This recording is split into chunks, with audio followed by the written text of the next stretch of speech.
What's up, everybody? Bo DePaoli here. Welcome to Raw and Relentless. This is my new podcast that I'm starting. The goal for this podcast is all things business, fitness, and life. Plan on having some great guests on here. Plan on talking about things that are related to everything I just mentioned. Hopefully inspiring some people. Hopefully letting people understand that life is a lot about grit, and it's a lot about moving forward, and the people that I'm going to bring on here is going to inform everyone what needs to be done in life in order to progress and move ahead, achieve goals, and become a better person. So with that being said, let me give you a little background as it relates to me. I've been doing business for 20 years. It's crazy to think about 20 years. Seems like yesterday I was still in high school. Anyways, trying to relive the glory days that weren't really glorious. Anyways, yeah. I bought the gyms about 10 years ago. Actually, it is 10 years ago. It'll be 10 years ago this September that I closed on the gyms. So I had bought the gyms because prior I was working for Ameritech, which turned into AT&T. They remerged. You know, they broke up Ma Bell, and then they brought Ma Bell back together, basically. So you've got AT&T. So I was working for them on their cellular and paging side. That's how long ago this was. This is when pagers were still around. And then we got bought out by some PE groups, and then we kind of got divvied up and sold off, and so I got laid off. And so when I got laid off, my dad, who owns a industrial construction company, was doing a big job in South Chicago for Detroit, Toledo, Edison. They were building a coal handling facility. So coal was coming in off of barges. They would load it on the land and then train it off to all of their different facilities. So he needed some help doing scheduling, and scheduling in construction is all about lining contractors up, understand the workflow of the contractor, understand where the contractor's at in the job. Are different contractors bringing delays, adjusting timelines? You know, there's this very popular software that they use for that. So I did that for a while, and then we finished that project after about, I think it was about 9 months or so. I don't remember exactly, but anyways, we do a lot of work out on the steel mills, power plants, refineries, and he had gotten a job at the time was Inland Steel. So he's like, "You're going out and you're going to run this crew." I've never ran a crew in my life. And then all of a sudden I've got 100 guys that I'm bringing through the gate to do work out at the steel mill. And I remember I worked 36 hours straight that day because I had to make sure that the guys were lined up. We were working around the clock. The mill was having an outage. So when they shut down, it's get in, do the work, and then get out. So we needed to make sure that we had all the work done. So I was out there managing all these crews, you know, handling the time, handling, you know, paychecks, all that stuff. So did that. I wasn't actually planning on staying with my dad. You know, my goal was always to get into commercial real estate, but before he knew it, I was working with the company for 10 years, and it just wasn't my passion. So I've always been a gym rat. I grew up around the gym. I had a few mentors that took me under their wing and really, you know, built me up, teaching me about working out, teaching me about powerlifting and bodybuilding and all that stuff. And that's where my passion was. So the opportunity came in to buy these clubs. So I cashed in my savings and I bought these gyms. And then I've been running the gyms for 10 years. And then along the way, I've opened up some other businesses. So I'm running multiple businesses. And right now, I'm just trying to keep growing. And so I bought the clubs in 2014. and they were actually failing. They were getting ready to go bankrupt. So when I bought the clubs, members were leaving left and right. The clubs were in pretty bad shape. So I came in and we started to fix things here and there. It was a very, very, very slow process. The one biggest piece of advice I can give when you're starting a business or buying a business, two pieces of advice. Two pieces of advice I'm going to give. First one, do your due diligence. Make sure the numbers that are there are what they say they are. Make sure the business is doing what it's supposed to be doing. Make sure the employees that are there are doing what they're supposed to be doing. Second piece of advice, never go into a business undercapitalized. And I was extremely undercapitalized when I bought the clubs. So much so that within the first 30 days, I found out that the clubs were not doing the numbers that the owner said that they were doing. I did not do enough due diligence when I bought these clubs. And so it really hurt me because I ended up having to then, not only did I cash in my savings, but then I had to cash in my IRA. So I had to pull $60,000 out of my IRA to keep the club moving. And so I had to fire staff. I had staff quit because they didn't like what I was doing. I had to find new management. I had to put some CapEx into the club to show the members that, hey, I'm here to stay and I'm here to really get the clubs where they should be. I had to bring in new equipment. So then I'm taking on more debt.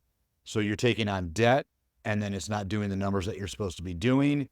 And then I've just cashed out my entire life savings. So it was extremely stressful, but it worked out in the end. When I bought the clubs, they were a local, brand. I didn't want to keep the local brand name because the brand had kind of gotten dragged through the mud, the name. So I bought into the World Gym franchise. And so I was a World Gym franchisee for 5 years. And then when my franchise agreement was up at the end of 2019, literally December 31st, 2019 was when my franchise agreement was up. They had changed the franchise agreement a little bit. I thought it would be more beneficial just to go out on my own, start my own brand. So I started Grit Fitness. So as of January 1st, 2020, I started Grit Fitness, started to rebrand everything. And then COVID hit. And so then we were dealing with COVID. We were closed for about 3 months. And that was painful because I feel that gyms were one of the hardest industries affected during COVID because of the fear of being around people, the fear of germs, the fear of contracting COVID. So we lost a shit ton of members. We're still recovering from COVID. We're nowhere near what we were pre-COVID. That's okay. We're still working toward it. But again, I reinvested more money into the club, did a massive renovation, which needed to happen anyways. Redid the whole facility, floors, locker rooms, lighting, paint, new equipment, new weights, new everything, new like front desk, new everything. Spent a ton of money just to get consumers comfortable with the brand and that we're here to stay and we want to grow and we want to keep growing and we want to provide a better product for our members and for our future members. But I'm like the type of person likes to burn the candle from all ends and in the middle. And so I ended up starting another business in the middle of COVID, which was my original passion, which was real estate. I always wanted to get into commercial real estate. So I started D3 Capital, where we do syndications. And again, that was not the best time to start a business because that was when the real estate industry was really booming, especially multifamily, the multifamily industry in real estate. Interest rates were stupid low. Money was cheap. People were buying product for, they were buying product for just ridiculous sums of money that just did not make sense financially when you go to underwrite it and do a financial analysis of the deal. The returns were horrible. But you just keep chugging along, and that's kind of the message of this whole podcast is it's hard truths, and it's being relentless, and it's being gritty to just keep moving forward, and to um, just keep taking one step over and over and over, and driving yourself forward to try and get to the goal that you're trying to get to. And so I've been running Grit, D3 Capital, and I've got some other things in the works too that I can't really talk about right now, but it's all good stuff. It's all things that I love to do. I love business. I love turning things around. I love making things better. And so that's kind of my hope with this podcast, is that you'll get some good knowledge, you'll get some good information, and you'll get some good insight as to what the day in the life of an entrepreneur, and I hate that word. I think it's completely overused, but anyways, I'll use it. What the day in the life of someone that owns a business, what it's like, because the vast majority of the United States of America is small business. 60% of the GDP is small business.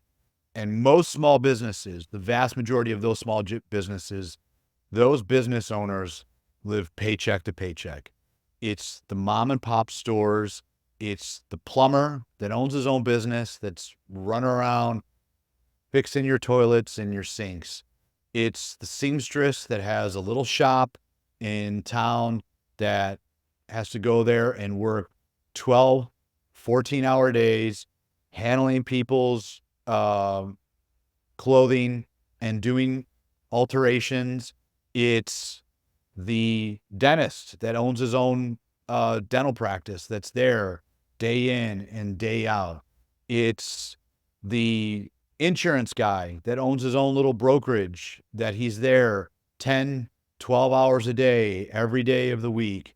And he's just biding his time to just keep growing his portfolio and try and build his revenue so that he can live a little bit more financially free. And unfortunately, most people don't get there. Most people never achieve success. 90% of small businesses fail within the first 3 years.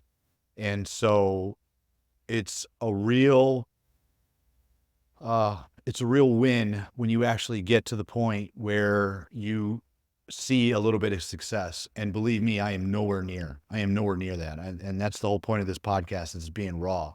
It's not like I've got Lambos sitting in my garage. It's not like I've got some big, beautiful home. It's not like I'm taking vacations every month, living like a playboy. Not the case at all. I work day in and day out, work 7 days a week. And I don't go out much. I don't get to see my friends very much. I don't get to do things with my family that I would like to do. But that's what you have to do if you want to try and get to a level that is above average, that is above the general population here in America. And so I think that what people don't understand is, they see all these CEOs of these big businesses that are making big dollars, right? And they're making big dollars, but then they're paying their employees shitty. That's not the majority, right? That's the minority. That's the minority of businesses that are doing that. The vast majority of business is small business, and they don't make these extravagant salaries or these extravagant bonuses.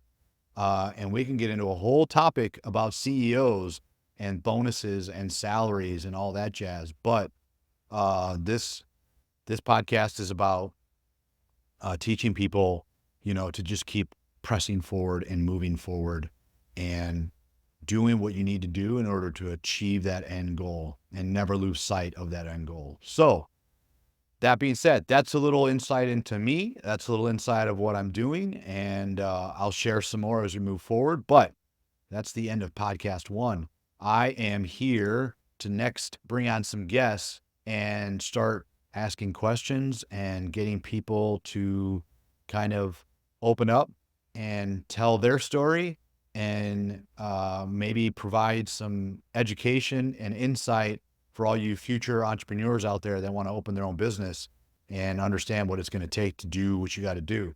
That being said, thanks for listening, and we will see you on the next podcast. Peace out.